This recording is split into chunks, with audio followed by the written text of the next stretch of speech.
berlatar di sebuah rumah yang dikelilingi oleh hutan lebat dan cukup jauh dari rumah lainnya. Kisah akan berfokus pada seorang gadis yang hidup seorang diri, bernama Prince Adam, di mana dia adalah tipe orang yang lebih nyaman menghabiskan waktu di dalam rumah. Terbukti dengan koleksi miniatur rumah-rumahan yang dimilikinya. Itu sudah cukup membuktikan bahwa Brin jarang berbaur dengan orang di sekitarnya.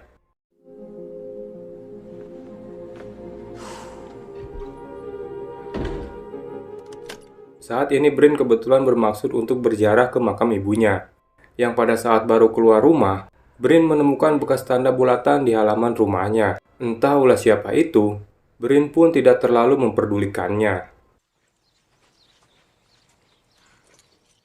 Setelah berkendara kurang lebih 1 menit, akhirnya kita bisa melihat tetangga pertama Brin. Kita panggil saja Kemen, yang ketika Brin menyapanya, Kemen justru malah mengabaikannya begitu saja. Seolah-olah dia tidak suka dengan sosok si Brin ini.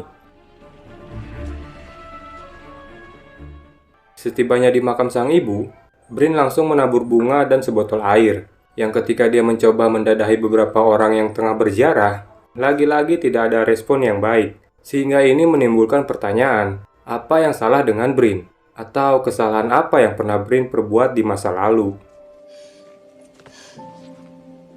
Sore harinya, ketika di rumah muncullah seorang kang paket yang mengantar paket pesanan Brin yang dibelinya dari toko online. Isinya adalah miniatur gedung sekolah lengkap dengan menara lonceng. Brin begitu nampak sangat bahagia dengan hobinya ini, tetapi raut wajahnya seketika berubah tatkala dia menulis buku catatan yang terdapat nama sahabat kecilnya bernama Maudie Collins. Entah seberapa pentingnya si Maudie ini dan kemana dia sekarang, Brin sepertinya punya kenangan indah dengan sosok Maudie tersebut.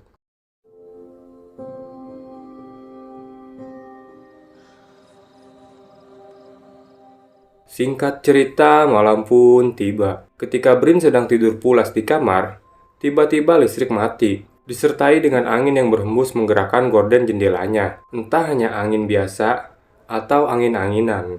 Lalu Brin pun mendengar sesuatu di luar rumah, sehingga dia memutuskan untuk memeriksa. Yang baru saja keluar dari kamar, Brin pun langsung menemukan sesuatu yang aneh. Ketika pintu depan rumahnya sudah terbuka sedikit.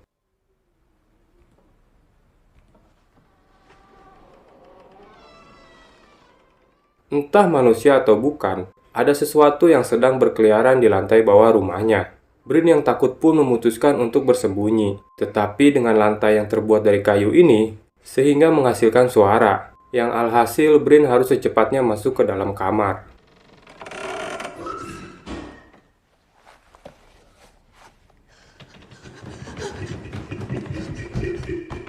Dikira sudah aman berada di kamar, suara itu justru malah terdengar semakin dekat. Hingga Brin terpaksa bersembunyi di balik kasur.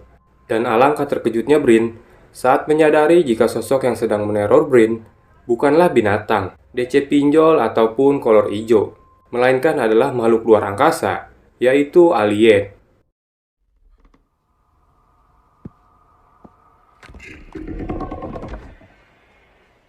Dengan cepat Brin masuk ke kolong kasur, di mana ketegangan benar-benar terasa pada momen ini. Ketika Brin harus melihat kaki alien dari jarak yang sangat dekat, dengan bentuk yang sangat tidak biasa, seperti manusia pada umumnya. Setelah makhluk itu keluar melalui jendela dan naik ke atap rumah, Brin yang merasa sudah aman pun secepatnya keluar kamar untuk menutup pintu depan. Tetapi tiba-tiba,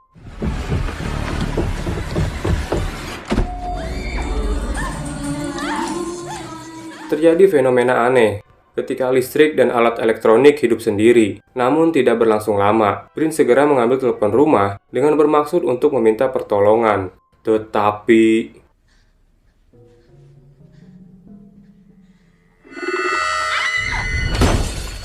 Brin mau tidak mau harus sembunyi di antara kulkas dan meja dapur, di mana makhluk tersebut sengaja membuka pintu supaya Brin tidak bisa kabur. Dan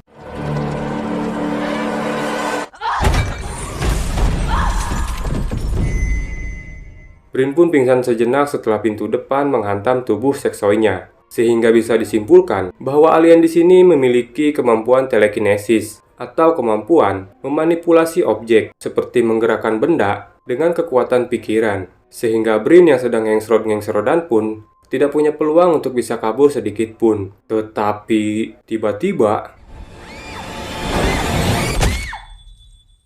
tanpa diduga, jika Brin tidak sengaja membunuh si alien dengan cara menusuk kepalanya menggunakan miniatur lonceng sekolah yang memiliki ujung yang tajam, di mana Brin yang masih syok pun tak bisa tidur semalaman dan terus terjaga sampai esok pagi. Brin pun memeriksa jasad si alien untuk memastikan dia tidak hidup lagi, lantas menutupi jasadnya dengan kain. Brin bermaksud untuk meminta pertolongan, tetapi karena listrik sepertinya mengalami mati total, hal sama pun terjadi dengan mobilnya yang tidak bisa digunakan. Ia pun terpaksa menggunakan sepeda untuk pergi ke kota untuk mencari pertolongan. Tiba di lokasi Kemen, tetangganya, Brin menemukan mobil pengantar paket sudah dalam kondisi terbalik, dengan si kang kurir yang hilang entah kemana. Begitu juga dengan Kemen, yang ikut hilang berikut kondisi rumahnya yang rusak parah. Namun yang lebih aneh adalah, terdapat tanda bulatan di permukaan rumput halaman Kemen, yang bentuknya persis seperti yang ada di rumah Brin.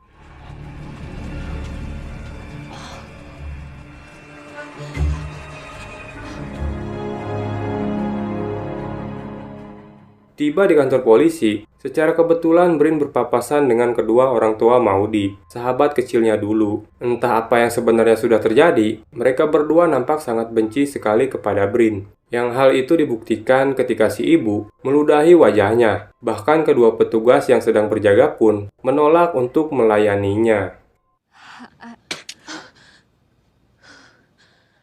Seketika Brin mengalami serangan panik yang membuatnya tak mampu pulang sendiri mengayuh sepeda, sehingga dia memutuskan untuk pulang menggunakan kendaraan umum.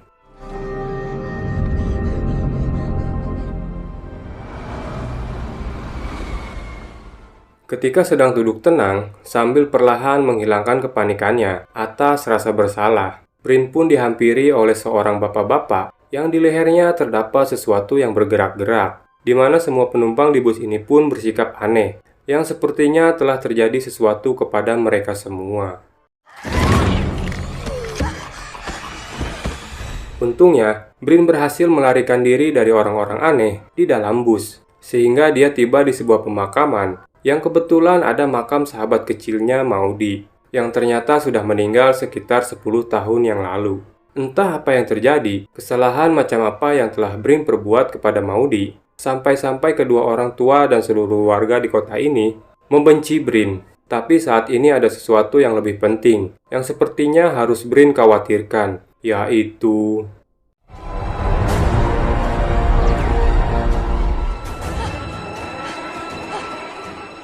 Langit di atas kota ini pun seketika berubah, dan sudah tidak perlu dipertanyakan lagi.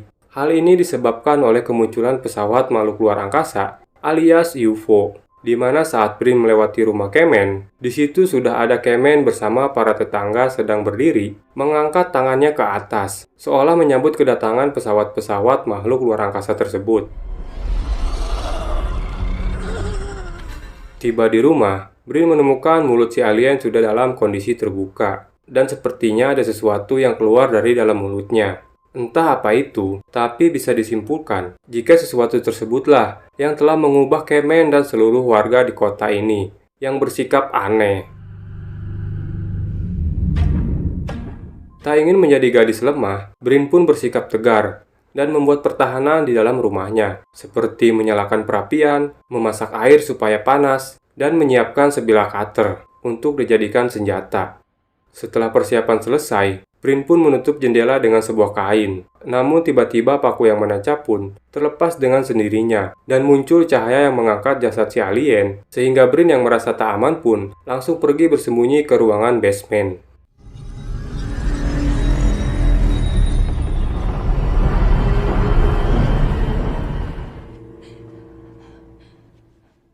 Alih-alih akan menjadi tempat sembunyi paling aman, Brin justru malah semakin terdesak oleh kedatangan satu alien yang ikut turun, sehingga Brin segera bersembunyi di kolong meja sambil mengarahkan pisau cutternya.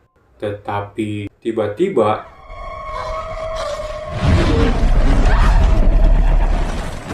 Pada titik ini, Brin yang hanya seorang gadis biasa pun harus melawan sosok alien yang punya kekuatan telekinesis. Namun luar biasanya, Brin berhasil lolos dari si alien, bahkan mengurungnya di ruangan basement.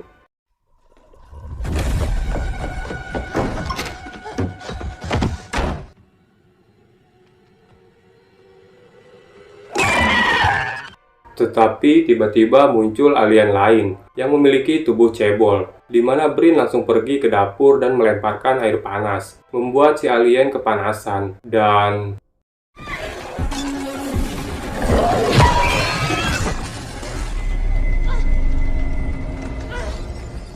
perlahan tapi tidak pasti, Brin pun berjalan mundur untuk masuk ke kamar mandi, yang ketika dia akan kabur melalui jendela, tiba-tiba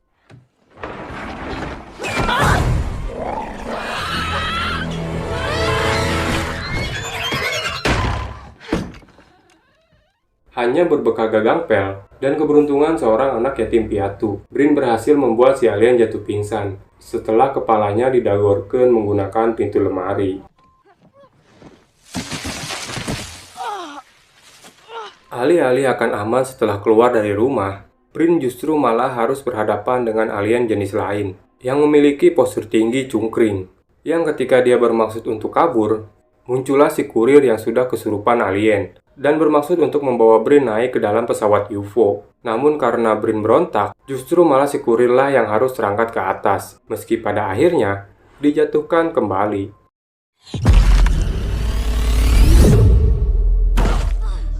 Karena si kurir gagal membawa Brin ke dalam pesawat, kini giliran si alien cungkringlah yang akan menangkap Brin, sehingga terjadi kejar-kejaran yang justru tak sengaja membawanya kembali tepat ke depan rumah.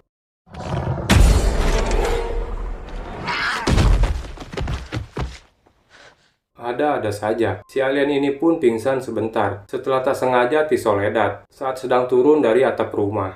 Namun tak lama, alien itu pun bangkit kembali, sehingga Brin terpaksa masuk ke dalam mobil. Dan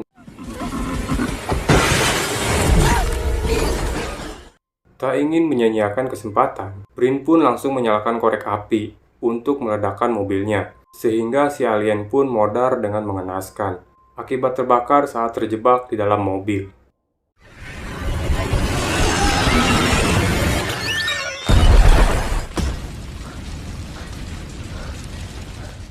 Karena pesawat UFO muncul lagi dan mencoba menariknya ke atas, Brin terpaksa lari ke dalam rumah, menuju gudang, yang di situ terdapat banyak sekali foto kenangan Brin bersama Maudie ketika masih kecil, yang karena Brin sudah keburu ketahuan, satu alien pun masuk untuk memeriksa dan mengamati foto-foto yang baginya adalah sesuatu yang aneh, yang ketika Brin bermaksud untuk melumpuhkannya dari belakang, tiba-tiba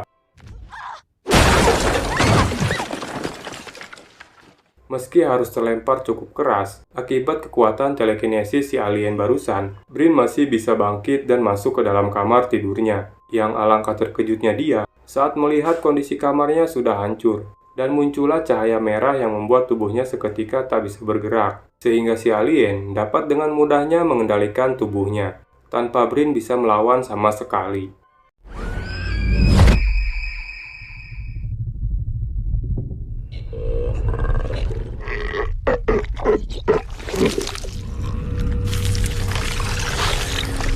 Ya, keluarlah sosok yang sedari tadi menjadi penyebab si kurir dan semua orang kesurupan, yaitu seonggok makhluk kecil, yang tiada lain adalah benih alien, yang membutuhkan inang atau tubuh, yang setelah semua orang di kota ini kesurupan alien, kini saatnya Brin juga akan mengalami hal yang sama, seperti mereka semua.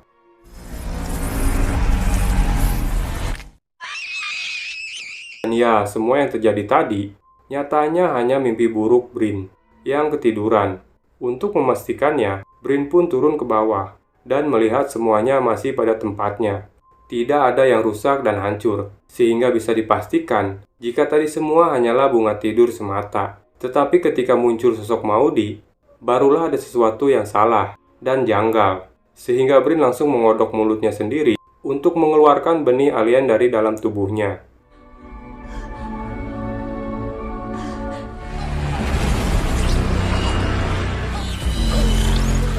Dapat kita lihat bahwa di sana tidak hanya satu pesawat alien, tetapi banyak sekali tersebar di mana-mana, sehingga tak akan ada tempat untuk Brin melarikan diri. Sekaligus tidak akan ada satu orang pun yang bisa dimintai tolong, sehingga dia pun lari ke dalam hutan, berharap bisa menghindari invasi alien ini. Tetapi sungguh terkejutnya Brin saat bertemu dengan kloningan dirinya, yang dari ujung kaki sampai ujung kepala persis mirip sekali. Tetapi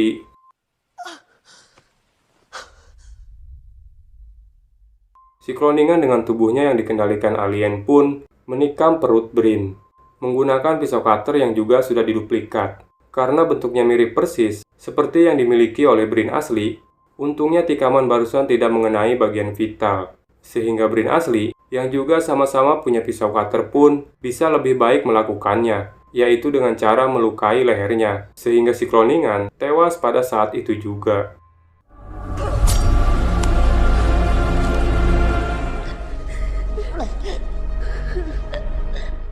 Setelah berhasil membunuh kloningannya sendiri, Brin kembali melanjutkan pelariannya dengan berjalan menyusuri gelapnya jalanan hutan belantara, di mana si alien cungkring lagi-lagi muncul di depannya dan melakukan gerakan-gerakan aneh untuk memanggil pesawatnya, sehingga Brin kembali tidak bisa bergerak saat cahaya gravitasi menyoroti tubuhnya, sehingga untuk pertama kalinya, Brin berada di dalam pesawat makhluk luar angkasa. Meski tidak bisa melihat secara jelas, karena sejauh mata memandang, hanya cahaya-cahaya kecil saja yang terlihat. Tak lama beberapa alien pun muncul mendekati Brin, mengacungkan jarinya bersama-sama ke arah kepalanya. Para alien ini pun membawa pikiran Brin menuju ke dalam alam bawah sadarnya sendiri. Lebih tepatnya, ke sesuatu yang hampir setiap hari Brin pikirkan, yang dalam hal ini adalah rasa bersalah yang tak kunjung hilang, yang ternyata 10 tahun yang lalu Brin sempat bertengkar dengan Maudie, sahabat baiknya. Yang pertengkaran tersebut berakhir dengan sebuah tragedi mengenaskan saat Brin memukul kepala Maudie menggunakan sebongkah batu yang menyebabkan sahabat baiknya tersebut tewas saat itu juga. Dalam rangka mempelajari kehidupan manusia secara umum, para alien ini pun punya agenda khusus untuk sekalian mempelajari cara berpikir seorang manusia, di mana mereka akhirnya menemukan bahwa isi pikiran setiap manusia itu berbeda-beda. Ada yang setiap harinya dihantui rasa bersalah, seperti Brin. Ada yang fokus mencari nafkah, seperti si kurir. Ada yang ingin segera menikah, seperti Kemen, dan masih banyak lagi. Para alien ini menemukan bahwa kebanyakan manusia hanya memikirkan hal-hal yang bersifat duniawi, alias sementara. Melihat Brin terus-terusan dihantui rasa bersalah, para alien yang simpati dan masih memiliki hati nurani pun menciptakan sebuah ingatan buatan agar Brin bisa hidup tenang, yakni dengan membuat Maudie seolah-olah sudah tenang di alam sana, sehingga Brin tidak lagi hidup dengan menanggung rasa bersalah.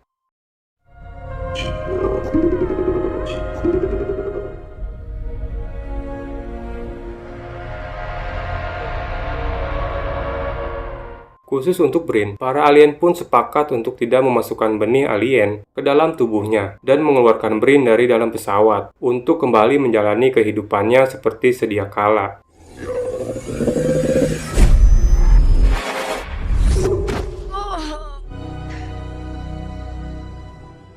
Keesokan paginya, Brin terlihat menjadi pribadi yang baru, yang selalu dipenuhi oleh senyum bahagia, di mana kalian akan dibuat sangat terkejut saat mengetahui jika semua orang yang ada di kota ini, kecuali Brin, bukan lagi orang yang sama, tetapi sudah dikendalikan sepenuhnya oleh alien. Sehingga dengan kata lain, Brin hidup dalam dunia ciptaan, yang penuh dengan kepura-puraan, yang terlepas dari Brin menyadarinya atau tidak, dia menikmati hal tersebut, asalkan orang-orang kembali bersikap baik kepada dirinya.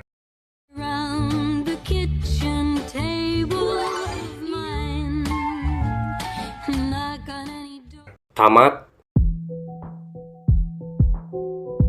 Oke guys, mungkin segini dulu untuk pembahasan video kali ini. Jika kalian suka dengan video ini, jangan lupa like, komen, dan juga subscribe. Dan jangan lupa juga nyalakan tombol notifikasinya, supaya kalian gak ketinggalan video-video terbaru di channel ini. Bye-bye!